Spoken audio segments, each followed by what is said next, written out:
The Mask, 1994, wasn't just a movie. It was wild, unforgettable energy that defined the 90s. But years later, the faces behind that chaos have changed in ways fans never expected.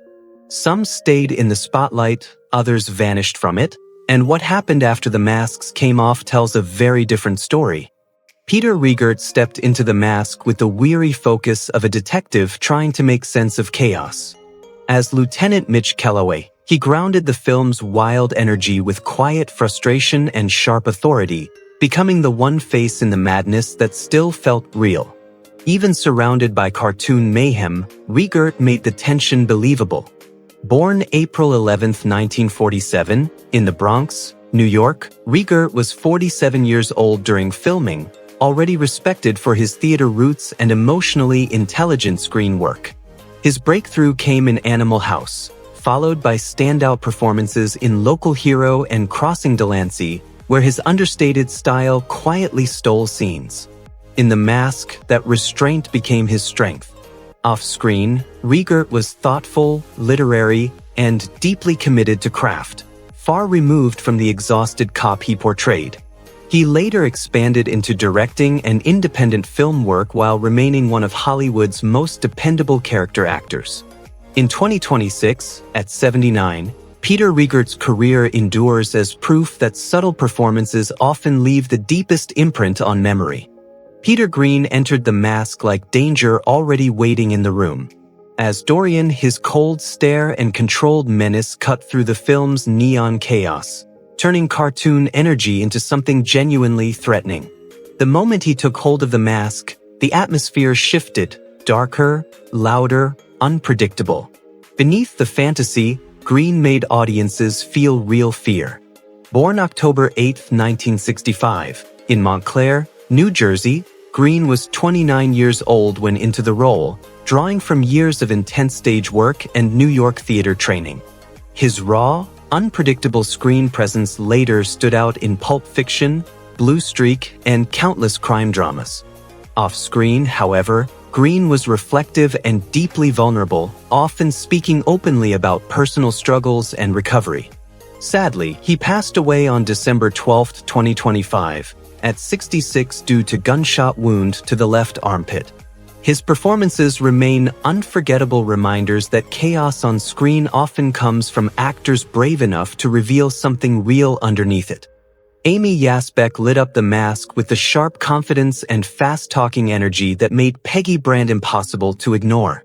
Every time she entered a scene, the atmosphere shifted, ambition moving faster than caution, charm hiding calculation just beneath the surface. In a world already spinning with chaos, Yasbeck gave the film another kind of unpredictability, human opportunism. Born September 12, 1962, in Cincinnati, Ohio, Yasbeck was 31 years old when into the film, already seasoned through years of sitcoms and television comedy. Her early work on Wings and Problem Child showcased a natural rhythm for rapid-fire dialogue and expressive humor, qualities that made Peggy feel both funny and dangerously believable. Unlike the self-serving reporter she portrayed, Yasbeck was known off-screen for warmth, resilience, and deep loyalty to family, especially after the loss of her husband, actor John Ritter. After The Mask, she continued working steadily across television and film while becoming a passionate advocate for heart health awareness. Currently, at 63, she remains part of a generation of performers who brought personality, wit, and emotional texture to some of the 1990s most unforgettable films. Richard Jeni appeared in The Mask with the restless energy of someone always trying to keep up with the chaos around him. As Charlie Shoemaker, he brought warmth, sarcasm, and nervous humor to Stanley Ipkiss's world, grounding the film's wild fantasy in something recognizably human. Every reaction felt spontaneous, like a friend caught inside a situation growing stranger by the second. Born April 14, 1957, in Brooklyn, New York, Jeni was 37 years old. The movie begins, already celebrated as one of America's sharpest stand-up comedians. His years on stage shaped the fast timing and natural rhythm that made Charlie memorable despite limited screen time. While his on-screen persona often leaned loud and animated, those close to him described a far more introspective and sensitive man behind the laughter. Beyond the mask, Jeni continued performing stand-up and television appearances, earning admiration for his intelligence and fearless honesty in comedy.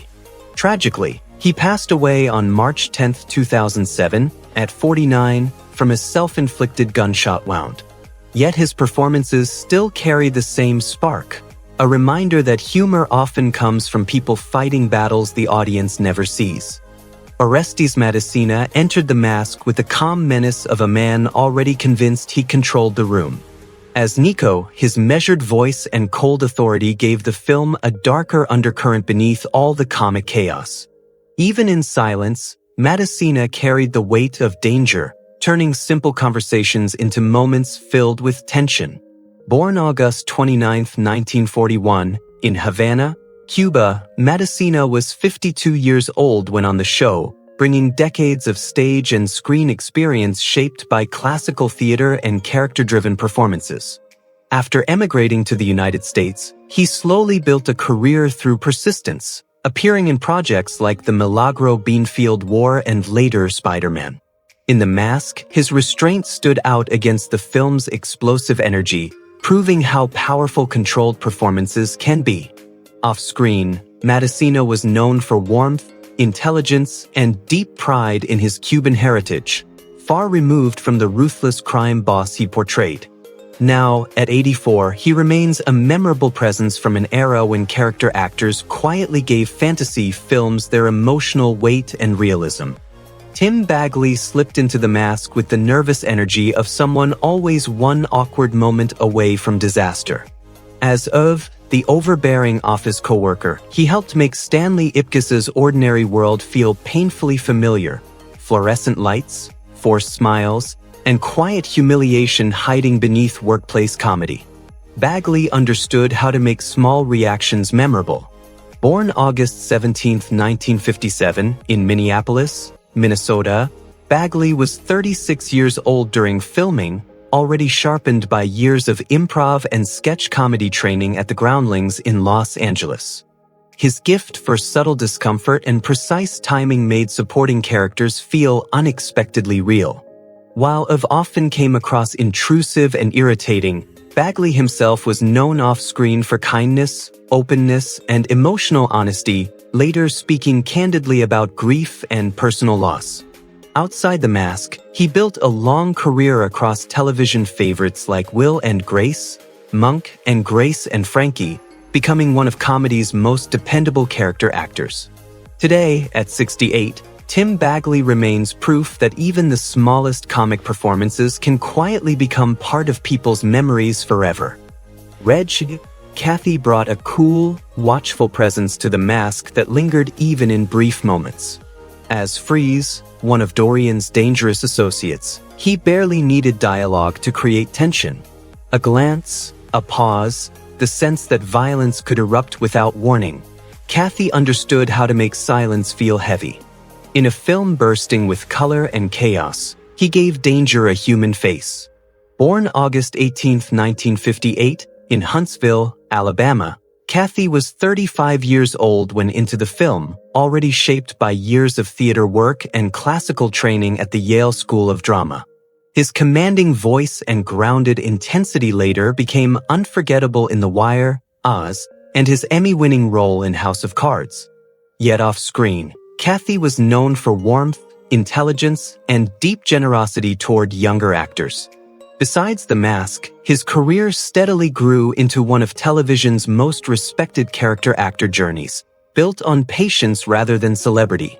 He passed away on February 9, 2018, at 59, after battling lung cancer. His performances remain lasting reminders that true screen presence rarely needs to shout to be unforgettable. Denis Forest moved through The Mask with the slick confidence of a man who believed danger and charm belonged together. As Sweet Eddie, he added another layer of tension beneath the film's wild comedy, carrying himself with a calm that made every criminal exchange feel believable. Even in smaller scenes, Forrest understood how to leave an impression without forcing attention. Born August 5, 1960, in Ottawa, Canada, Forest was 33 years old into the role, already building a reputation through theater and television work across Canada and the United States. His sharp screen presence later appeared in projects like Cliffhanger, Universal Soldier, and numerous crime dramas where his intensity quietly stood out. Unlike the dangerous men he often portrayed, colleagues remembered Forest as thoughtful, polite, and deeply professional behind the scenes. His career continued steadily through the 1990s before illness gradually pulled him away from acting. Regrettably, he passed away on March 18, 2002, at 41, after battling brain cancer. His performances still carry the same controlled energy, proof that even brief appearances can leave lasting shadows in movie memory. Jim Carrey exploded onto the screen in The Mask like pure chaos finally breaking free. The moment Stanley Ipkiss slipped on the mask, the timid loneliness vanished beneath neon confidence, wild movement, and manic laughter that changed comedy forever.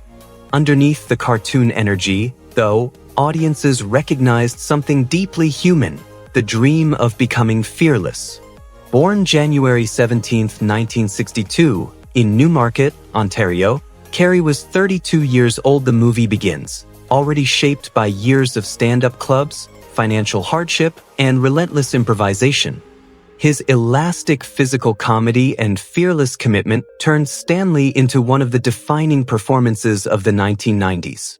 Yet away from the cameras, Carrey often revealed a far quieter, introspective side, openly reflecting on depression, identity, and the emotional cost of fame. After The Mask, he evolved from comedy superstar into a respected dramatic actor through films like The Truman Show and Eternal Sunshine of the Spotless Mind. As of now, at 64, Jim Carrey remains proof that behind the loudest laughter often lives the deepest search for meaning. B.J. Barry flashed through The Mask with the rough unpredictability of street danger hiding just outside the neon lights. As the alley punk, his brief encounter with Stanley Ipkiss helped set the tone early. The city felt meaner, darker, and far less forgiving before The Mask changed everything. Even in a small role, Barry added tension that made Stanley's transformation feel necessary. Born July 30, 1961, Barry was 32 years old during filming, already working steadily through television film appearances. His background in character acting gave him a believable edge, allowing short scenes to feel grounded rather than exaggerated. While his on-screen presence often leaned aggressive or intimidating, colleagues described him off-screen as approachable and easygoing, someone who understood the value of smaller supporting roles. Beyond The Mask, Barry continued appearing in television and independent productions, building a quiet career away from Hollywood's spotlight culture.